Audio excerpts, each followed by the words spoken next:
Good afternoon sir. Good हाँ, afternoon. नमस्ते भैया। और कैसे हो? हाँ, सर बढ़िया, आप कैसे हैं? ठीक है। जरा नाम अपना बता दीजिए। अपना परिचय दे दीजिए। Yes sir. सर मेरा नाम सावचेतन सुरेश है। मेरी उम्र 22 साल है और मेरा जन्म कल्याण महाराष्ट्र में हुआ है। सर मैंने वहीं से अपनी हाई स्कूल भी कंप्लीट की है। मैंने अपनी graduation bachelor of commerce modern inter college Jhansi से कंप्लीट की है। और मैं पिछले 5 सालों से झांसी उत्तर प्रदेश में ही रह रहा हूँ। और मेरी हॉबीज तो उसमें सर, मैं अपने पेरेंट्स और अपने बड़ों के साथ टाइम स्पेंड करना मुझे अक्सर पसंद है। आपकी स्ट्रेंथ और वीकनेस बताइए आप। सर मेरी स्ट्रेंथ में मेरी कम्युनिकेशन स्किल्स काफी अच्छी हैं। और साथ ही सर मैं एक हार्ड वर्किंग पर्सन हूँ और मैं अपने काम को लेके बहुत पंक्चुअल हूँ। और सर मेरी वीकनेस में I am little bit talkative person sir. But in during the preparation sir, ये वीकनेस भी मेरी काफी कंट्रोल हुई है, बिकॉज अब मैं कई लोगों से मिल नहीं पाता, दोस्तों को इतना टाइम दे नहीं पाता, इसलिए प्रेजेंट में आप क्या कर रहे हो? सर प्रेजेंट में मैं अपनी ग्रेजुएशन कंप्लीट करने के बाद ही बैंकिंग की प्रिपरेशन कर रहा हूँ। आपका फर्स्ट अटेम्प्ट है ये? नो सर, ये मेरा RRBPO का सेकंड अटेम्प्ट है और फर्स्ट इंटरव्यू है। फर्स्ट इंटरव्यू है। क्वालिफिकेशन क्या बताई थी? बीकॉम। बीकॉम। सर मेरी क्वालिफिकेशन बैचलर ऑफ कॉमर्स। आप अपने एरिया के बारे में बताइए। सर मैं झांसी का निवासी हूँ। झांसी है उत्तर प्रदेश राज्य का एक बहुत ही खूबसूरत नगर है, जो कि बेतवा और पौध नदी के बीच स्थित है, जो कि वीरता, साहस और आत्मसम्मान का प्रतीक माना जाता है। सर झांसी कई कारणों से जाना जाता है, जैसे सबसे प्रसिद्ध हमारी झांसी की रानी, जिन्होंने 1857 में स्वतंत्रता संग्राम की शुरुआत की थी। और सर झांसी में कई पर्यटक स्थल हैं, जैसे कि झांसी का किला, जो कि 17वीं शताब्दी में राजा वीर सिंह देव जी द्वारा बनवाया गया था। इसके अलावा रानी महल और रानी म्यूजियम और रानी लक्ष्मीबाई पार्क एक्सेट्रा सर। आप बैंक की नौकरी क्यों करना चाहते हैं? सर बैंकर बनने की इंस्पिरेशन मुझे मेरे कजन से मिली है, बिकॉज मेरे जो कजन है उनकी भी कोइंसिडेंटली हमारे एरिया में ही ब्रांच है। और जब मेरा एक बार जब उनके यहाँ बैंक में जाना हुआ बैंक खाता खुलवाने, तो मैंने देखा कि किस तरह लोग उनकी रिस्पेक्ट करते हैं और वो लोगों की किस तरह प्रॉब्लम्स को सॉल्व करते हैं, मदद करते हैं। ये बातें मुझे बहुत इंस्पायर करती हैं। और मैंने उसी टाइम से डिसाइड किया कि मैं भी अपनी लाइफ में एज अ बैंकर बनूंगा। जब सरकार ने बैंकों का राष्ट्रीयकरण कर दिया, उसके बाद में ग्रामीण बैंक को यस क्या क्या आवश्यकता हुई? Yes sir. सरकार ने 1969 में जब राष्ट्रीयकरण की शुरुआत की थी, बट सर जो पब्लिक सेक्टर बैंक है वो अपनी प्रॉफिट मेकिंग में ज्यादा फोकस थे। उनका ग्रामीण क्षेत्र या एग्रीकल्चर जो लोग हैं उन पर इतना ध्यान नहीं था। साथ ही उनका ये मानना था कि जो उनके ट्रस्टवर्थी कस्टमर हैं उन्हें अगर वो लोन देंगे तो उनका लोन का पेमेंट भी सही होगा और साथ ही उन्हें इंटरेस्ट भी सही टाइम पे मिलेगा। तो इसी जो गैप जो बढ़ता जा रहा था, इसी को फुलफिल करने के लिए सर RRB को लाया गया था। बैंक के 3 प्रमुख कार्य बताइए आप। सर बैंक के प्रमुख कार्य कई हैं, जैसे कि सबसे पहला तो सर प्राइमरी जो है वो है लोगों के पैसे को डिपॉजिट करना, उन्हें इंटरेस्ट प्रोवाइड करना, साथ ही जिन लोगों को लोन की आवश्यकता है उन्हें लोन प्रोवाइड करना। एंड सेकेंडरी फंक्शंस में सर बैंक और भी फाइनेंशियल सर्विस प्रोवाइड करती है, जैसे कि credit card, debit card, cheque, investment, insurance जैसे एक्सेट्रा। ये क्रेडिट कार्ड और डेबिट कार्ड में डिफरेंस बताइए आप। सर डेबिट कार्ड जो है वो जो हमारे बैंक में डिपॉजिट होता है उसी अमाउंट में से पैसे को निकाला या जाता है ATM के थ्रू। जबकि सर क्रेडिट कार्ड एक ओवरड्राफ्ट की फैसिलिटी होती है, जो कि एक उधार हम कह सकते हैं इसे, जो हमें बाद में रीपे करनी होती है। ये IFSC कोड से क्या समझते हैं आप?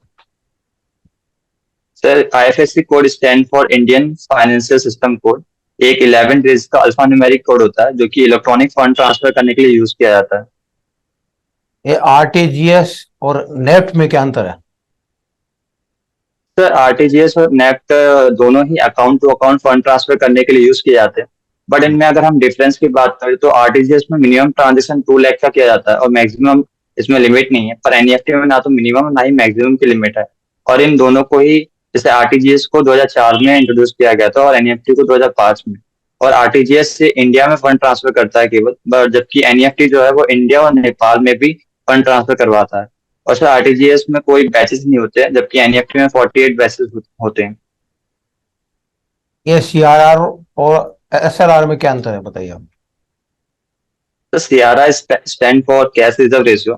जो कि बैंक अपने डेयरी एनडीटीएल का 4.5% आरबीआई के पास जमा करवाता है, वो हम उसे सीआरआर कहते हैं। और ये हर एक बैंक को जमा करवाना जरूरी है according to RBI act 1934 section 42 के तहत। जबकि सर ऐसा होता है स्टैट्यूटरी लिक्विडिटी रेशियो, जो कि हर एक बैंक को अपने डेली एनडीटीएल का 18% बैंक के पास ही जमा करना होता है। और ये भी आरबीआई के अकॉर्डिंग कंपलसरी है। ये हमारे बैंकिंग रेगुलेशन एक्ट सेक्शन 24 में कंपलसरी किया गया। आरबीआई के कोई 4 काम बताइए आप। यस सर, आरबीआई के सर कई काम है, जैसे कि अगर हम मेन फंक्शंस की बात करें तो सर करेंसी एक्सचेंज करना, करेंसी नोट को इशू करना। सेकंड सर हमारा मॉनेटरी पॉलिसी को रेगुलेट करना। साथ ही साथ बैंकों का बैंक बने रहना। एंड साथ सर सेंट्रल गवर्नमेंट और स्टेट गवर्नमेंट दोनों का बैंक बने रहना। ये फाइनेंशियल इंक्लूजन से आप क्या समझते हैं? Yes sir, sir financial inclusion का मतलब है सर ऐसे एरिया जहाँ पर बैंक्स नहीं है, यानी अनबैंक एरिया, उन एरियाओं में बैंकिंग सर्विसेज को पहुंचाना और हर एक व्यक्ति को बैंकिंग से कनेक्ट करना फाइनेंशियल इंक्लूजन है। सर इसके लिए बीसी मॉडल्स को लाया गया था, यानी बिजनेस कॉरेस्पॉन्डेंट मॉडल, जिसमें सर बैंक जो है अपने एजेंट को इन एरियाओं में भेजकर लोगों को बैंक के बेनिफिट्स के बारे में बताती है और उन्हें बैंक के अकाउंट खुलवाती है और बैंक से कनेक्ट करने का काम करती है। आज के न्यूज़पेपर के करंट न्यूज़ बताइए आप। सॉरी सर, मैंने आज न्यूज़पेपर नहीं पढ़ा। ठीक है sir.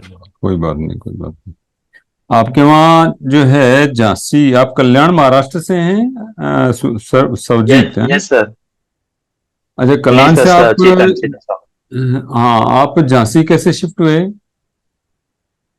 Sir because of my father medical treatment. Sir कुछ उनके इलाज की वजह से हमारा दिल्ली एम्स में इलाज चल रहा था, तो बहुत दिक्कतें होती थी आने जाने में, ट्रैवल ज्यादा। और मेरे पापा का घर है ये झांसी में, तो हम यहीं पे शिफ्ट हुए।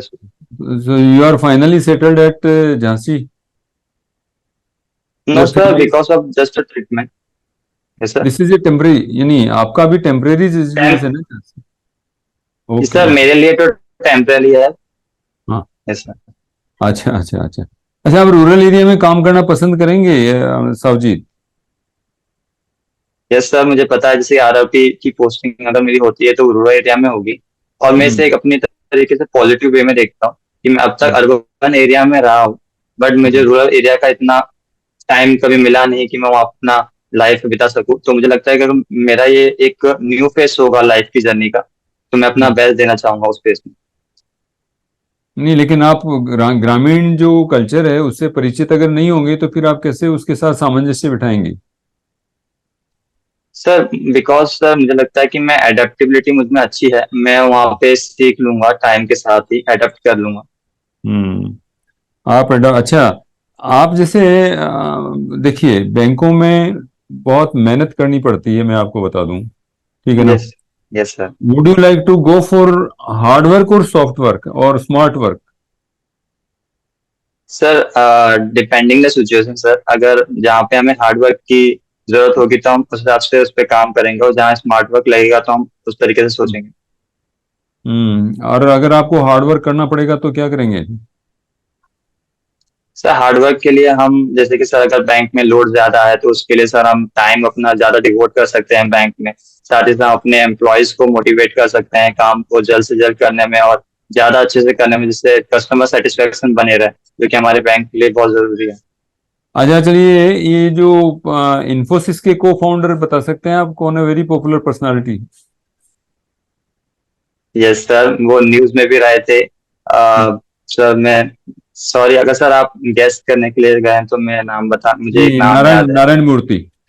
हाँ यस सर, मैं वही कह रहा था, हाँ, नारायण मूर्ति जी हैं। नारायण मूर्ति। एनीवे, अच्छा, आपकी कॉमर्स रही है ना? आपका सब्जेक्ट विषय यस जो सर। है, ये फाइनेंशियल स्टेटमेंट्स कितने तरह के होते हैं? Sir financial statement, sir sorry sir मैं रिकॉल नहीं कर पा रहा हूँ। अच्छा अच्छा अच्छा। Do you know about trading account? Sir trading account आया सर, जितना मैं समझ पा रहा हूँ ट्रेडिंग अकाउंट से जो हम ट्रेड वगैरह करते हैं, नहीं, जितनी आप भी तरीके बीकॉम, की, आप उसका जो कॉमर्स भी है ना हिसाब। आप? Yes sir. Commerce yes sir. है ना? कॉमर्स है ना से भाई? अच्छा अच्छा। यस। तो ट्रेडिंग अकाउंट, अच्छा अच्छा, चलिए कोई नहीं। बैलेंस शीट के बारे में जानकारी है आपको? Yes sir. Sir balance sheet एक बही खाता होता है जो कि कंपनी में लिखा जाता है, जिसमें हम अकाउंट दो साइड होती हैं, एक एसेट एंड लायबिलिटी। हाँ, अच्छा, बैलेंस यस शीट सर। में जरा एक आपने जो है एसेट्स में बताइए जरा, करंट एसेट्स भी होते हैं कोई? यस सर, करंट एसेट्स भी होते हैं, बट सर थोड़ा मुझे टाइम, मैंने अभी तक रिवीजन नहीं किया, तो इसलिए आप मुझे उस रिकॉल नहीं चीजों कर को पा रहे? बारे में एनीवे ज्यादा याद एनीवे, नहीं। कोई कोई बात नहीं, यस कोई सर। बात नहीं। अच्छा, अभी जो है हमारी फाइनेंस मिनिस्टर कौन है सर हमारे फाइनेंस हमारे मिनिस्टर देश जो की? निर्मला सीतारमन जी हैं। हाँ सर, श्रीमती निर्मला सीतारमन जी। निर्मला सीतारमन जी हैं। अच्छा अच्छा। Yes sir. और विदेश मंत्री कौन है? सर विदेश मंत्री हमारे, सॉरी सर, मुझे याद था एस पर मैं रिकॉल जयशंकर नहीं कर है, एस पा जयशंकर है, कोई बात नहीं। रहा। Yes sir, S. Yes sir. अच्छा अच्छा।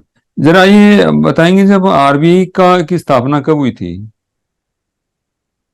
सर आरबीआई की स्थापना 1935 1 अप्रैल को हुई थी। अच्छा अच्छा अच्छा अच्छा। और आरआरबीज की? सर आरबीआई की स्थापना हुई थी 1975। अच्छा, ये शेड्यूल्ड बैंक्स क्या होते हैं? सर शेड्यूल्ड बैंक्स उन बैंकों को कहा जाता है जो आरबीआई एक्ट 934 सेक्शन 2E के अंतर्गत आते हैं। ये हम्म। सभी आरबीआई की जो भी बातें हैं, उसका कहना मानते हैं। अच्छा अच्छा अच्छा। चलिए, आप इधर बताइए जरा, मर्जर के बारे में क्या विचार है आपका? बैंकों का मर्जर होता है ना, क्या यस सर। विचार है?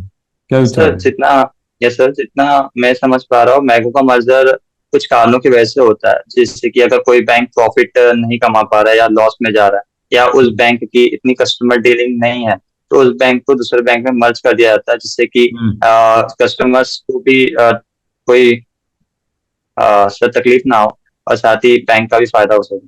हम्म। चलिए, कोई नहीं। अभिजीत, सब जीता है ना। सोना soupy, thank you very much. Sir thank you so much sir. आप ऑनलाइन प्रेजेंट हैं यहाँ, अच्छी बात है। आपका स्वागत भी यस है। सर। और जरा आप इसको आप आपका भी थैंक यू कंटिन्यू सर, करिए। आपने इतना अच्छा इंटरव्यू लिया। मैं बता दीजिए शर्मा जी हाँ, को। आपका ठीक है कुल मिला के तैयारी, और कुछ चीजें आप नहीं समझ यस पा रहे सर। हो। ये वीडियो देखोगे ना, उसमें देखो यस आप में सर। क्या कमजोरी है, उनकी आप तैयारी कीजिए, ओके ठीक है। Sir, definite. और आपको यस। कुछ हाँ, मैं पूछना है? थोड़ा थैंक यू फ्री सो होके मच बात सर। करता हूँ सर, मैं भी और कहीं। पूछना आपको? सर जैसे कि मेरा एक डाउट था कि मैं सोच रहा हूँ कि मैं ब्लेजर बनवाऊँ या नहीं बनवाऊँ। नहीं नहीं, कपड़े सही है जो भी आपके, कोई दिक्कत नहीं मिलेगी। सर किस मतलब तरह? फॉर्मल ही रखूँ वैसे, मतलब सर फॉर्मल मेरा मन फॉर्मल है कि मैं ब्लेजर पहन के जाऊँ। नहीं नहीं, ऐसा कोई नहीं है। ऐसा कुछ नहीं है, प्रेस व्रेस कर अच्छा। कपड़े ढंग से। अब सर्दी लगे तो ब्लेजर पहनना ही हो अच्छा। जाएगा। अभी 6-7 तारीख को यस इंटरव्यू। सर। ठीक है।